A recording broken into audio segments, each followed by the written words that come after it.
Chapter 2 starts talking about a lot with geometry, transformations, symmetry, congruent shapes. And while some of this is review to you, we're going to pay a little more time with accuracy, detail, and you have to make sure you label things correctly. So we're going to start with 2.1, congruent figures.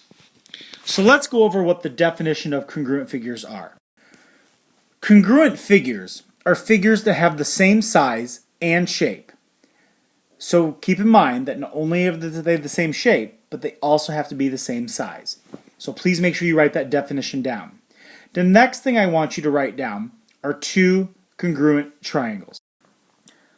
So we have triangle ABC and triangle DEF. So what we would say is that triangle ABC is congruent to triangle DEF. So make sure you know what the congruent symbol means. Congruent means equal. So we have two different things we need to note about this picture. Matching angles are called corresponding angles. So if you look, angle B and angle E match up. They correspond to each other. They are exactly the same. Angle A and angle D are corresponding angles. Angle C and angle F are corresponding angles. We also have corresponding sides. So right here, segment AC, we use two letters to name a segment. Segment AC is congruent to segment DF. Segment AC is congruent to segment DF.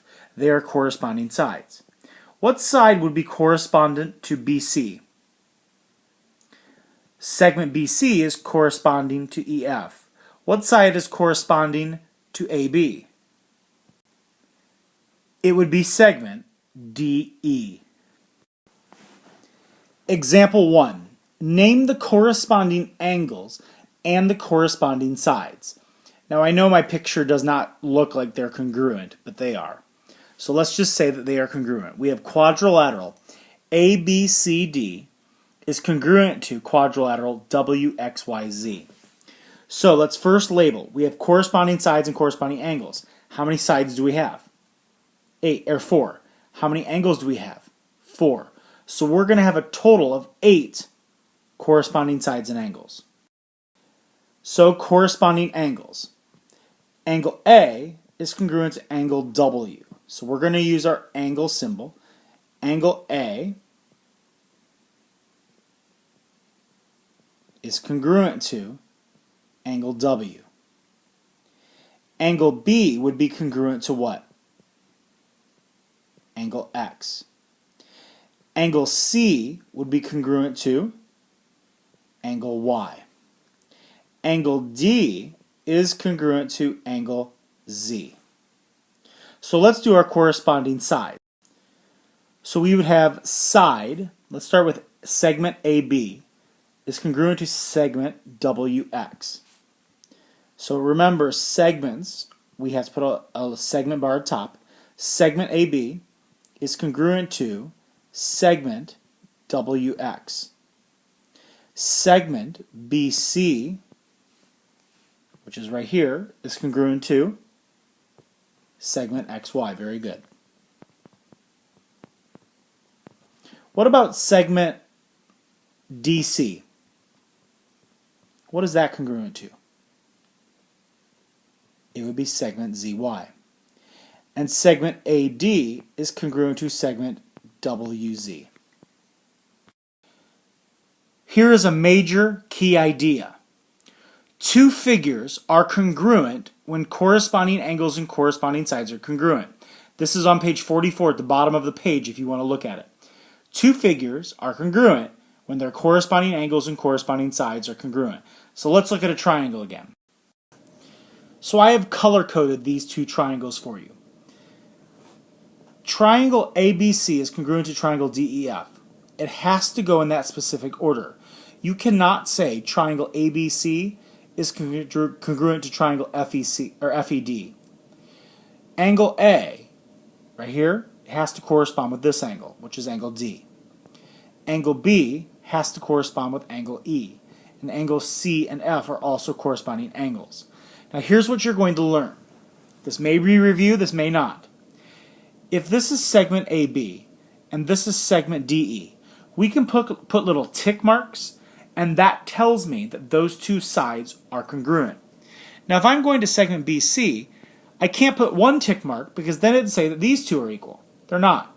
So I have to use two tick marks. So those with two tick marks are equal. Then for the third side I can put three tick marks. So that clearly indicates which sides are corresponding with other congruent sides. Now we also have angles. Angles, you're going to put like a little chord or a little part of a circle inside the angle. So we know angle A is congruent to angle D. Angle B, we're going to do two of them. Angle B, I'm going to erase that there. I accidentally put 3. So angle B is congruent to angle E. And lastly, angle C, which I'm going to put 3 marks, is congruent to angle F. So that is how you clearly mark which parts, angles and sides, are congruent or corresponding to another angle or side. Here is example number 2. Trapezoids ABCD and JKLM are congruent. So write those down. Now we have two answers, or two questions that we have to answer. A. What is the length of side JM?